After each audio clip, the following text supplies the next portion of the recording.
Bismillahirrahmanirrahim. Assalamualaikum warahmatullahi wabarakatuh. Selamat berjumpa kembali di channel Eneka Sini. Hari ini kita akan membahas mengenai sifat elastisitas bahan. Perhatikan gambar berikut. Berdasarkan gambar tersebut, apa yang dapat Anda simpulkan? Adakah hubungannya dengan elastisitas? Semua benda akan mengalami perubahan bentuk dan ukurannya apabila benda tersebut diberikan suatu gaya. Benda padat yang keras sekalipun jika diberikan gaya yang sangat besar, dia akan mengalami perubahan bentuk. Perhatikan gambar di bawah ini. Karet mula-mula, kemudian karet diberikan gaya. Setelah gayanya ditiadakan, maka karet akan kembali ke bentuk semula.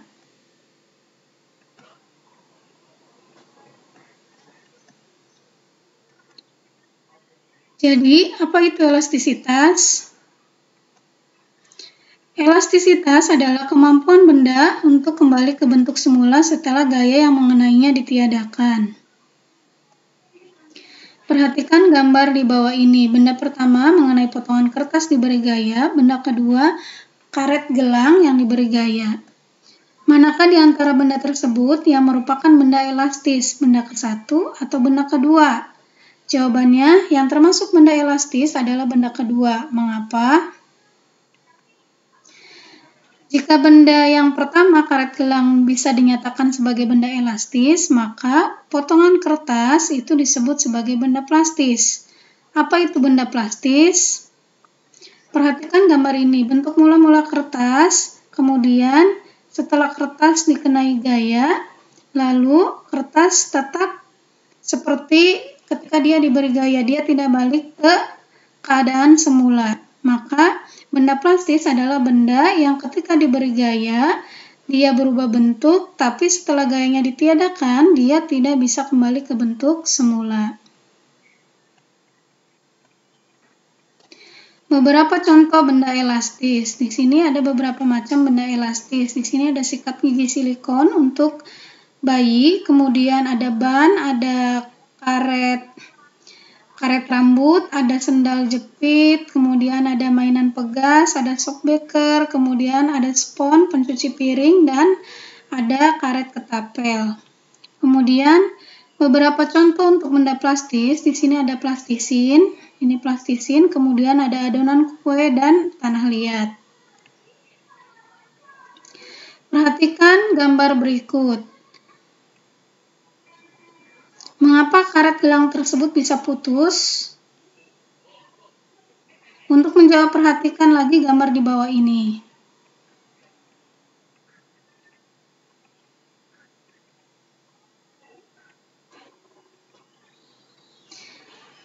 Nah, dari beberapa gambar, ini gambar pertama, kemudian yang kedua. Gambar pertama sebelum diberi gaya, kemudian ini setelah diberi gaya. Yang gambar ketiga itu setelah diberi gaya dia tidak kembali ke bentuk semula, kemudian jika gayanya semakin besar maka lidi ini bisa menjadi patah. Nah, di sini pertanyaannya, mengapa lidi tersebut dapat berubah bentuk dan mengapa lidi tersebut bisa patah?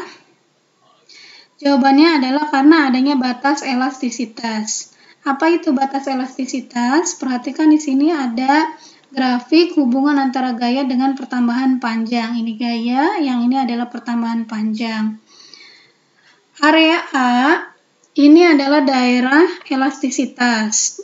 Di mana di daerah elastisitas ini adalah benda ketika diberi gaya maka dia berubah bentuk, kemudian jika gayanya ditiadakan maka dia akan kembali ke bentuk semula. Contoh di sini ada lidi, kemudian diberi gaya, kemudian gayanya ditiadakan, maka dia akan kembali ke bentuk semula.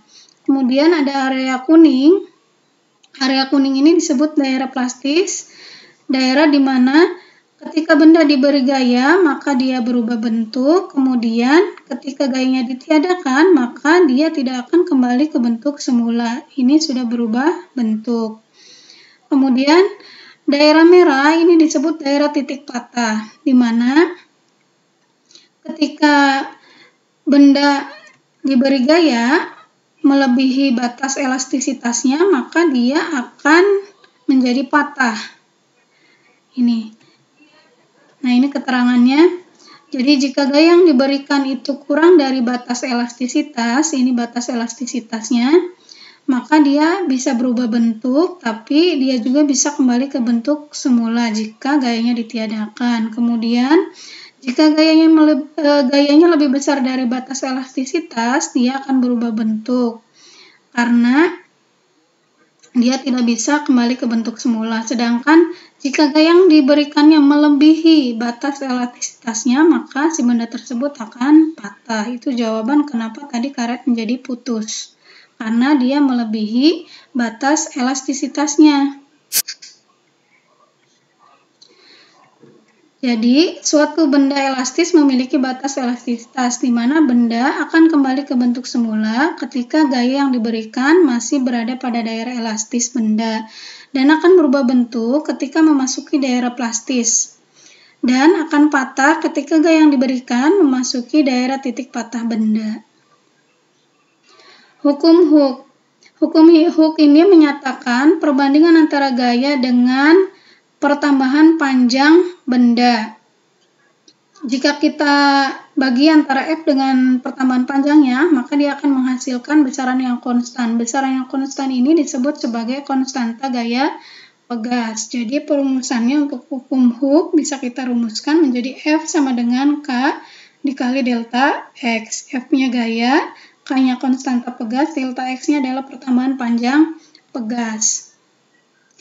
Nah, kita lihat gambar ini.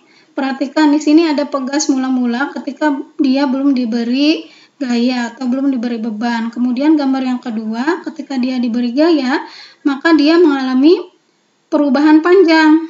Pertambahan panjangnya ini adalah X untuk yang gayanya bebannya 1. Kemudian jika bebannya kita tambahkan menjadi 2, maka pegasnya ini bertambah menjadi 2 kalinya pertambahan panjangnya. Jadi antara gaya yang diberikan dengan pertambahan panjang itu dia berbanding lurus. Semakin besar beban yang diberikannya, maka pertambahan panjangnya semakin besar. Kemudian susunan pegas. Susunan pegas itu ada dua, ada susunan seri dan susunan paralel. Untuk susunan seri ini seperti ini, jadi ini penggantinya. Kemudian untuk susunan paralel itu yang dia sejajar, kemudian ini adalah pegas penggantinya. Nah, untuk menghitung konstanta pegas susunan seri, itu perumusannya adalah 1 per K seri sama dengan 1 per K1 ditambah 1 per K2 dan seterusnya, berdasarkan jumlah banyaknya pegas. Kemudian untuk susunan paralel, tinggal KP, konstanta paralel sama dengan K1 ditambah K2 tambah K3. Contoh soal, perhatikan gambar sistem pegas di samping. Jika K1 sama dengan K2 sama dengan 600 Newton per meter, K3-nya adalah 1200 Newton per meter dan masanya adalah 3 kg, tentukan tetapan sistem pegas, kemudian yang kedua pertambahan panjang sistem pegas. Di sini pegasnya berupa campuran. Ini ada paralel, kemudian setelah itu dia diserikan. Maka kita hitung dulu konstanta penggantinya. Yang pertama yang paralel, berarti K paralel adalah K1 tambah K2. K1-nya 600, K2-nya 600. Jadi K paralelnya adalah 1200. Kemudian setelah dihitung paralelnya, kemudian kita serikan. Berarti K paralel ditambah 1 per K paralel sama dengan 1 per K3-nya. Berarti 1 per 1200 ditambah 1 per 1200 karena ini sama. Berarti di sini adalah 2 per ini 1200 ya. Jadi K totalnya adalah 1200 bagi 2 atau 600 Newton per meter. Maka kita hitung berapa pertambahan panjang pegasnya. Rumusnya adalah F sama dengan K dikali delta X. Maka untuk mencari F-nya, F itu adalah M kali G, massa dikali gravitasi, massa bebannya 3 kg, gravitasinya 10. Nilai K-nya adalah tadi yang sudah kita hitung 600, delta X yang mau kita cari. Maka delta X itu adalah ini 3 dikali 10, 30 dibagi 600. Maka jawabannya adalah 0,05 atau 5 cm. 3 hal utama dalam sifat elastisitas suatu bahan itu ada 3. Yang pertama ada tegangan atau stres, kemudian ada regangan atau strain. Yang ketiga modulus elastisitas. Yang pertama, tegangan atau stres, ini simbolnya adalah sigma. Tegangan ini adalah hasil bagi antara gaya dengan luas permukaan. Jadi perumusannya adalah sigma sama dengan F dibagi A. Oke, kemudian untuk regangan itu adalah hasil bagi antara pertambahan panjang dengan panjang awal. Jadi perumusannya strain atau regangan itu E sama dengan delta L dibagi L. Perhatikan gambar ini. Ini gambar mula-mula sebelum diberi gaya. Kemudian dia dikenai gaya. Ini dikenai gaya, kemudian ini luas penampangnya. Karena dia diberi gaya, maka di sana ada tegangan. Nah, tegangan ini menghasilkan regangan, ada pertambahan panjangnya. Nah, kemudian perbandingan antara tegangan dengan regangan, dia menghasilkan modulus elastisitas atau modulus Young. Di mana modulus Young atau modulus elastisitas itu simbolnya adalah E besar, yaitu tegangan atau sigma dibagi dengan regangan atau E. Jadi, jika kita masukkan masing-masing rumus antara tegangan dengan regangan, maka modulus elastisitas perumusannya bisa kita konversi menjadi F dibagi A, kemudian dikali L dibagi delta L. Kita lihat contoh soalnya. Di sini sebuah kawat logam dengan diameter 1,25 mm dan panjangnya 80 cm digantungi beban bermassa 10 kg. Ternyata kawat tersebut bertambah panjang 0,51 mm. Yang ditanyakan itu stresnya, strainnya, dan modulus Young-nya. Di sini diketahui diameternya atau D-nya 1,25 mm, panjang awalnya 80 cm, kemudian massanya 10 kg, pertambahan panjangnya adalah 0,51 mm. Yang ditanyakan pertama itu tegangan, rumusnya adalah gaya dibagi luas penampang. Gaya bisa kita cari dari M dikali G. Kemudian luas penampangnya ini adalah 1/4 pi D kuadrat.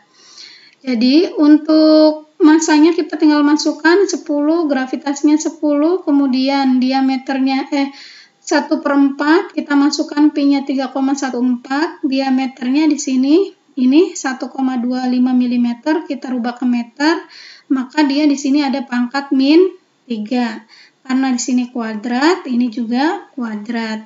Oke, hasil perhitungannya didapatkan bahwa tegangan itu adalah 8,13 dikali 10 pangkat 7 Newton per mili kuadrat. Satuannya Newton per meter kuadrat.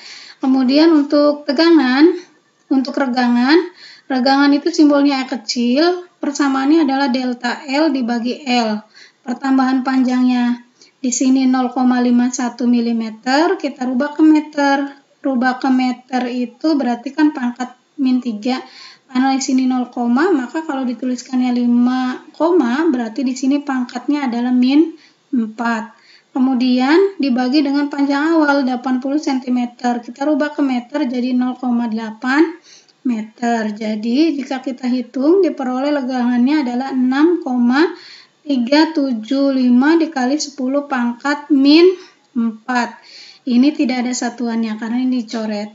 Nah, untuk modulus Young-nya tinggal kita bagi antara tegangan dengan regangan. Berarti 8,13 dikali 10 pangkat 7 dibagi dengan 6,375 dikali 10 pangkat min 4. Jadi modulus Young-nya adalah 1,28 dikali 10 pangkat 11 Newton per meter kuadrat.